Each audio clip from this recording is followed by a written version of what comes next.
acá nos encontramos para trabajar una embarcación que ya por mucho tiempo hemos oído hablar de ella, pero no habíamos conocido el lugar exacto donde estaba.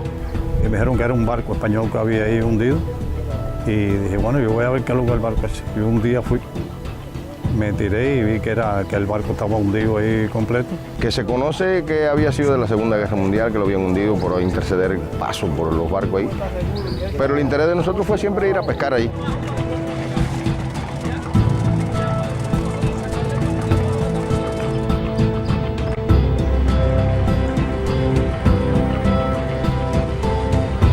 En un recorrido que hacíamos por la costa norte tras el huracán Irma, y ya con la traza de información que teníamos, sabíamos que en Nuevita teníamos registradas 3 cañoneras hundidas. Sabíamos que en los primeros días de agosto del 1898 había zozobrado una de las 3 más grandes que tuvieron la Armada Española, en este caso el Francisco Pizarro.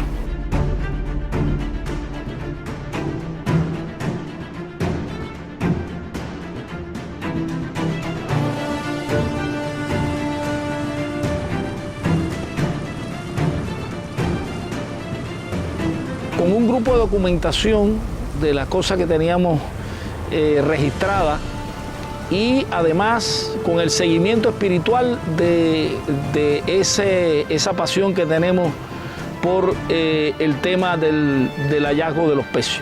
Creo que es importante decir y que no deja de ser una motivación especial en los últimos tiempos, el trabajo hecho de investigación por el señor Santiago Caro, español, que ha trabajado con un nivel de detalle muy amplio el tema de las cañoneras en Cuba. ¿Y eso? Una cañonera lo está atacando, algo de eso.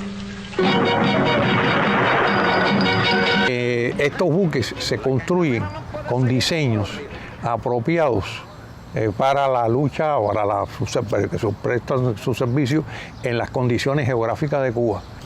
Entre esos buques, los de mayor porte, fueron unos que clasificados de segunda clase que se construyeron en astilleros británicos. Y fueron 3 los de mayor porte, un porte de alrededor de 300 toneladas de desplazamiento. Y se llamaron Hernán Cortés, Francisco Pizarro y Vasco Núñez de Balboa. Por lo tanto, al ser construido el primero de todos que fue botado al agua fue el Hernán Cortés, le da nombre a esa clase. Aunque la botadura del Pizarro se hizo al día siguiente, pero ya se pusieron en servicio ambos buques, los 3 buques, en octubre de 1895.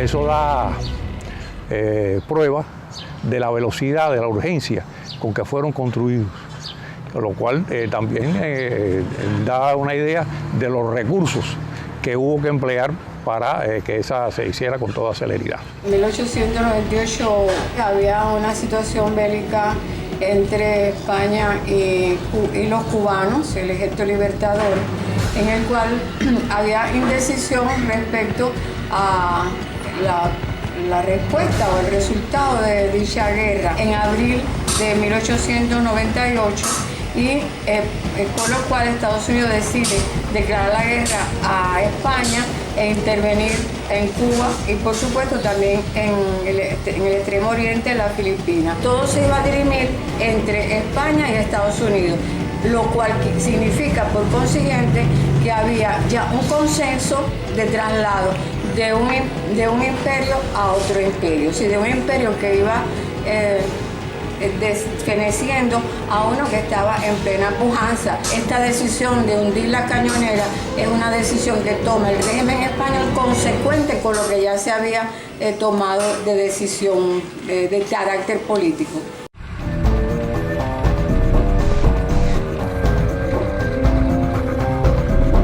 El cañonero Francisco Pizarro ya se conocía por pescadores y por buzos de la zona, su posición con bastante exactitud.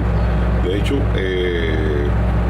digamos que un grupo de personas ya había buceado en ese barco y conocía su posición exactamente, especialmente los instructores de buceo de Santa Lucía. En este caso, nosotros lo que hicimos fue contactar con algunos pescadores de allí de Nuevita y uno de ellos, o dos de ellos, nos llevaron al lugar. No pasa de 2 años que yo haya oído hablar de esa embarcación a través de los amigos que viven en Nuevita o amigos que son pescadores que se han acercado a ese barco. Por conocimiento de los mismos pescadores que lo cogían como punto de referencia para la pesca, y conocerlo fue en este preciso momento, ayer. Fue algo novedoso, ¿no? Conocer algo que se remonta a la historia de Cuba. Pudimos dar con un viejo colega inmersionista, un buzo, un experimentado buzo del puerto de Nuevita, que conocíamos hace años, y utilizando a nuestro amigo Noel, pues le hicimos una visita a Ignacio. Ignacio, bueno, Nacho, como todos le decimos, es una persona con mucha experiencia. Cuando empezamos a darle detalles del pecio, de momento Nacho se para, entra al cuarto de su equipamiento y viene en su mano con una chapilla de bronce, y ahí mismo se desencadenó un proceso de adrenalina, porque nada más y nada menos que la chapilla había el registro de uno de los cañones de tiro rápido que estaba emplazado arriba en cubierta del Francisco Pizarro. Fue una experiencia extraordinaria. El desarrollar esta campaña en el Francisco Pizarro pues nos deparó unos retos para los cuales no estábamos suficientemente preparados. Ya habíamos tenido experiencia haciendo prospecciones arqueológicas y trabajo en la zona suroriental de Cuba, en todo el parque arqueológico por Batalla Naval de 1898, pero esto se nos revelaba como algo novedoso.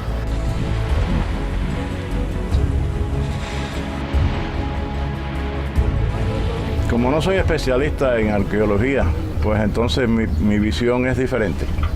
Estaba muy maltratado, está muy golpeado. Dentro de la bahía el sedimento es mucho y no es igual que afuera, que lo que se hace es coral. En la bahía no se hace coral prácticamente, muy poco. Y entonces el barco no parece un barco. Tienen que decírselo a la persona, esto era un barco. Encontramos algunas botellas de vino taponeadas, el ancla, es decir, un pecio en muy buen estado de conservación. Eso tiene mucho que ver con la cantidad de sedimento. Hay una parte está sepultada por lodo de aluvión, el tránsito de los sedimentos en la bahía de Nuevita, que es importante. Y por primera vez usamos un ROP. Y a mi juicio, en arqueología submarina, por primera vez se usaba un ROP en Cuba. Hemos usado un ROP en Cuba con la cooperación de un grupo de amigos, sobre todo el equipo de especialistas de Camagüey, que nos apoyó tanto. ¡Par 10! Y nosotros sin masacrar a nadie. Permíteme, señor. El río es navegable hasta esta curva. Los mambises deben desembarcar aquí. En el caso del cañonero Pizarro, fue asignado a la división que tenía su base en Baracoa, en el norte de Oriente, y que cubría hacia el oeste hasta más o menos la bahía de Manatí. Y entonces tenía bajo su supervisión la vigilancia en una serie de bahías, como esta bahía de Nipe, la Moa, la bahía de Taco, Yamanigüey, etcétera. Toda esa zona cubría el Pizarro junto con otras unidades. Ahora, esta situación cambia cuando se avecina la intervención militar norteamericana. Acciones combativas, participación en acciones combativas. Solo hemos podido localizar en fuentes españolas una acción llevada a cabo a finales de abril de 1896 en la zona de la bahía de Maraví, cuando el Pizarro, de acuerdo con esa fuente, participa en una acción contra fuerzas insurrectas que están en tierra. Se produce un intercambio de disparos y es inclusive herido el comandante del Pizarro. En el caso del cañonero Pizarro, fue destinado a la bahía de Nuevitas y se destinaron junto con él 2 lanchas cañoneras. Y se colocan en la entrada de la bahía de Nuevitas y en distintos lugares de su acceso 7 minas, llamadas en aquellos momentos torpedos, pero que son, ahora bajo la nueva nomenclatura, son minas para evitar el acceso.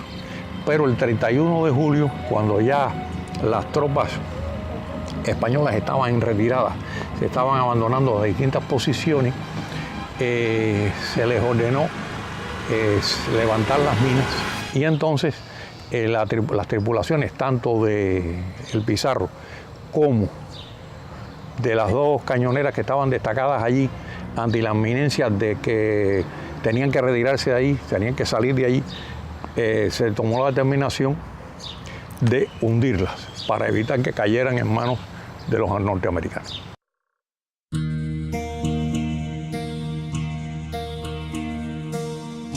Ustedes se pueden imaginar la emoción que causa encontrarse de momento ante la imponente imagen de un barco que hace 120 años nadie le ponía los ojos encima. Decirles que está en realidad no está a mucha profundidad, está a unos 22 metros de profundidad. Logramos ya hacer un registro de ubicación y de orientación de los restos, o sea, del pecio en sentido de su crujía y el resto de los... pudimos bajar con un equipo que tenemos, un equipo en el que ha trabajado el equipo técnico de Cuba Sub, acondicionado con 3 cámaras de alta definición y poder entrar a algunas partes del pecio a filmar algunos elementos donde no podíamos con equipamiento entrar. Pudimos encontrar algunas evidencias que señalaban la identidad del pecio. Estas evidencias fueron estudiadas, fotografiadas para una próxima catalogación. Además, tomamos la decisión de preservarla in situ.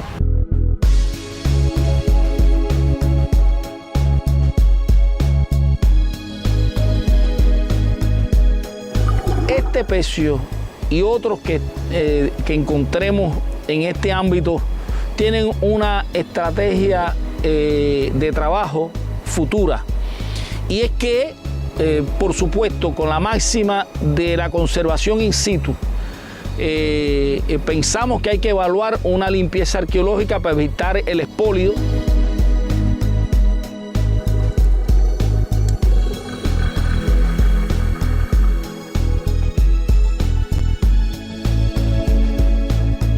Todos sabemos que el patrimonio sumergido es extremadamente frágil, porque está ahí en riesgo de cualquier accidente geográfico, climático importante. O sea, sabemos que puede pasar un ciclón en un momento determinado y hacerle algún movimiento o afectar, digamos, la fauna que está hoy ya seguro cubriendo ese pecio.